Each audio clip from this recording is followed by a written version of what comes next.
The UN condemns a terror attack on evacuees in Syria in which more than 100 died, mostly children. They were trying to flee rebel-held areas there after the Syrian government struck a deal to help get people to safety. Ahead of Sunday's French presidential election, polls now suggest voters think the candidates are overlooking the country's social problems as the campaign trail gets the cartoon touch. And Julian Assange hits out at the new CIA chief for attacking free speech, for declaring a crackdown on Wikileaks and labelling its founder a demon.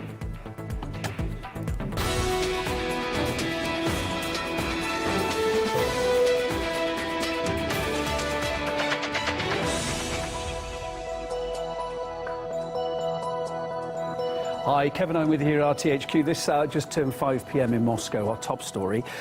A deadly terror attack on buses being used to evacuate civilians from a number of Syrian towns is being widely condemned by humanitarian organisations. The bombing reportedly killed more than 100 people. Most of the victims there were children. The UN's calling for greater protection now for youngsters across the country. The attack came after a deal was struck between the government and opposition forces to allow people to try to flee to safety. You may find some of the pictures coming up here upsetting.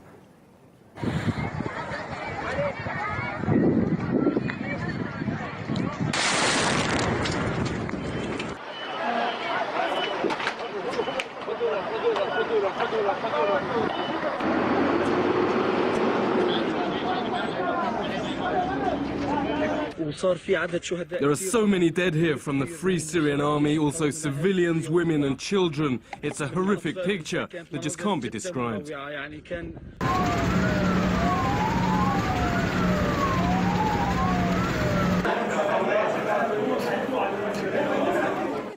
This is one of the worst, most horrifying massacres.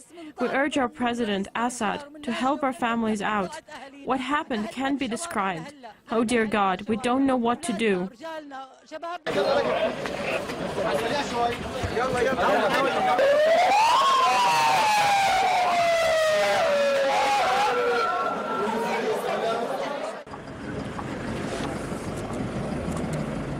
Those people were stuck in rebel-held territory waiting to be evacuated to government territory when an explosion went off, just at the same time when many children were gathering around a van that was distributing potato chips. We had the accounts of refugees from Fua and Kefraya who were at the scene at the time who say that rebels sought to maximize the casualties on that day by luring starving children to that van. Back in December, one of the buses evacuating civilians from Fua and Kefraya was also torched, and rebels at the time warned the world that they would do the same again if they tried to have civilians from Fua and Kefraya evacuated again.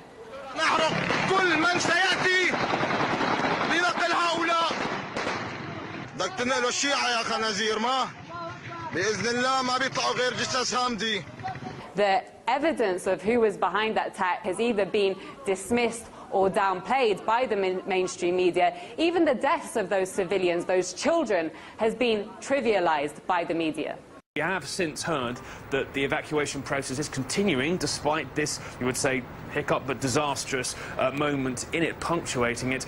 Meanwhile, just a few days before this attack, the darlings of the mainstream media, the Oscar award-winning White Helmets, were seen protesting this deal that was supposed to see civilians from both Fua and Kefraya and rebel-held territory evacuated to alleviate their suffering. Yet we haven't seen that video being circulated or being published by the mainstream media. So yet again, we're seeing double standards on the part of the media when it comes to how they handle evidence of who is responsible for horrific crimes in terms of how it fits their agenda. What you're seeing here next now, pictures taken just minutes before that attack. The buses at the time were believed to have been transporting about 5,000 people, most of them women and, as we've heard, children from besieged areas. Now, there's another snapshot of horror here. What you're seeing here is just after, obviously, what's happened. A professional war photographer on his knees, absolutely devastated after taking in what's just happened around him, the horrific aftermath of that attack. Following the tragedy, the Syrian government wrote a letter to the UN Security Council calling on the fight against terror in Syria to be made a priority. We spoke to journalist Martin Jay. He's the guy, in fact, who posted this picture you're seeing here online. We asked him a bit more for his thoughts on what happened with this bus massacre. A whole load of really awkward, difficult questions have to be asked by journalists, have to be asked by the White House and Pentagon and Trump's people, which is what exactly is the relationship between the Trump administration and these groups, these opposition groups who are responsible for these massacres, like al-Nusra or others in that area. You know, those are the sort of questions which journalists aren't asking and Trump isn't prepared to answer. But that, for me, is really the core of this issue. You know, every geopolitical expert or journalist in this part of the world knows perfectly well that al-Nusra and other extremist groups are funded indirectly by the West via Qatar and Saudi Arabia. It's nothing new. That feeds into the bias, that feeds into the sloppy journalism by biased Western media and also by the various administrations, not only just in Washington but also in Paris and in London. Tracking the countdown now to the big vote in France, just days to go before the first round of France's presidential election, and efforts to try to steer voters from certain candidates are ramping up. Posters with cartoon characters nod towards the scandal around Republican Francois Filon's expensive suits and his alleged fake jobs for his family, while Harry Potter's nemesis is a vote for the National Front leader as she who must not be named. Marine Le Pen's candidacy is stirring up some concern amongst senior European politicians too. Not for the first time, it has to be said. The German president's warning voters now against choosing Le Pen and her anti-EU platform. He said her promise of a great French future would undermine the country's EU status. There's harsher criticism across the Atlantic too, with the host of the satirical show Last Week Tonight certainly not mincing his words. Le Pen est, comment on dit en français, démagogue, un monstre demagogue. But it seems the public aren't happy with any of the candidates, some joking that maybe even Barack Obama could be appointed leader. A new poll out suggests widespread dissatisfaction with the level of debate during the election campaign and that some candidates don't seem to understand their own pledges. I read to you what I was told.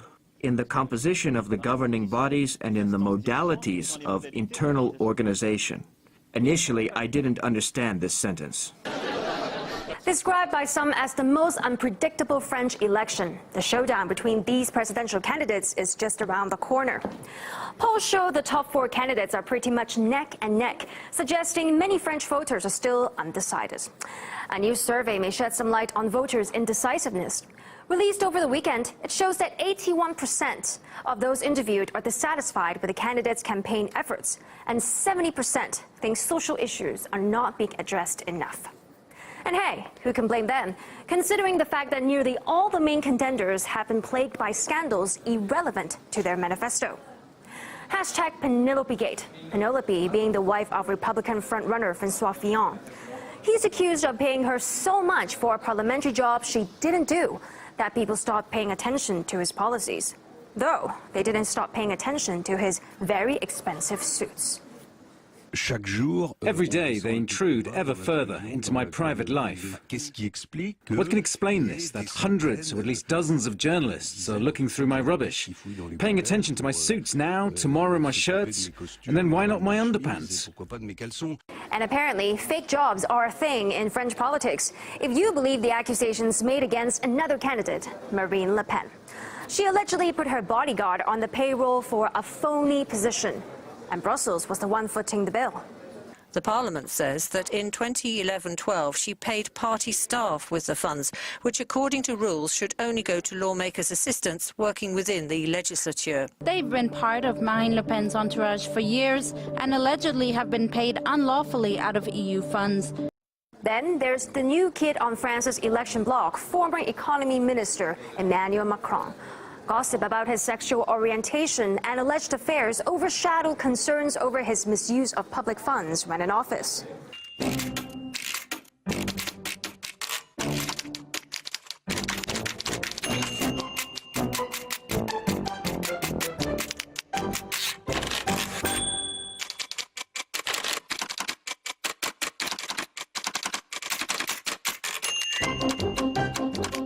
Looks like self-proclaimed outsider Jean-Luc Mélenchon at least managed to stay out of the dirt.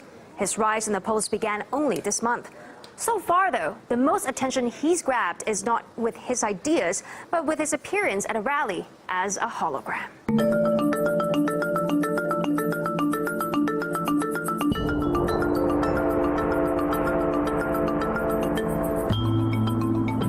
Interestingly enough, the latest Google data shows that what people are most interested in is what Le Pen and Macron looked like when they were young, holograms of Mélenchon and Fillon's wife.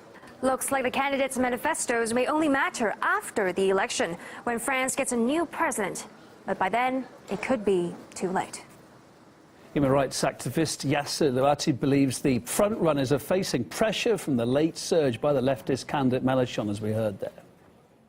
Well, first, the French people have been deprived of a fair campaign for the election. The corruption scandals, as you just mentioned, around François Fillon and Marine Le Pen, and also, of course, the identity politics have made it impossible to speak about socio-economic policies and, of course, unemployment. There is no candidate that really appeals to the wider population, and the only one actually rising, in the polls is Jean-Luc Mélenchon, who openly calls for a repeal of the current constitution.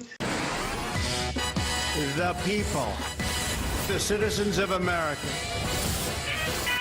And of course, RT, propaganda machine. Russian propaganda media outlets like RT. The Russian government's efforts to interfere in our democracy. Russia hacked U.S. election-related databases. You have to assume they're coming back. He called me directly, Putin did, and told me how I should vote.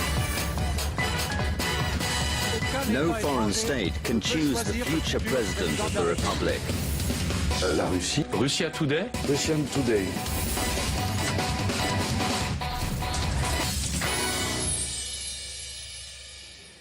Wikileaks founder Julian Assange has hit back at the new CIA director Mike Pompeo after he called for a crackdown on the whistleblowing group. Last week, Pompeo made his first speech in office, and he had very few good words to say about Assange. WikiLeaks walks like a hostile intelligence service and talks like a hostile intelligence service.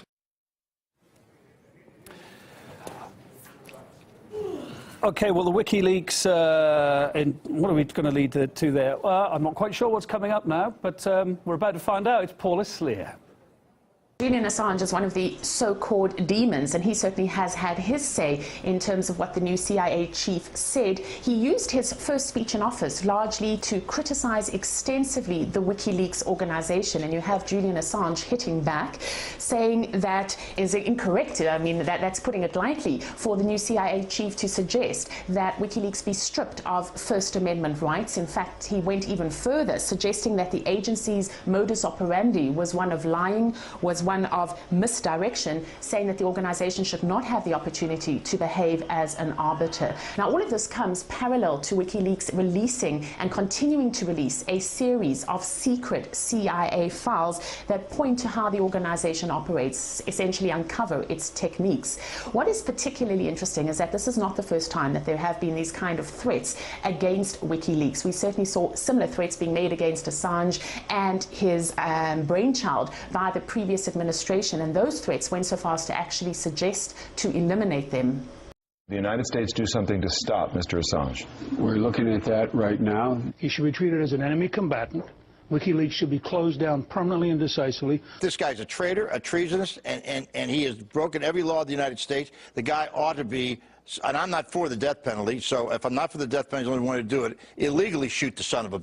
There had been high hopes that a new administration in office would mean a new administration and hence a new approach towards whistleblowers. But certainly we're not seeing this materialize. If anything, we're seeing this new CIA chief openly calling for WikiLeaks to be shut down. We have to recognize that we can no longer allow Assange and his colleagues the latitude to use free speech values against us.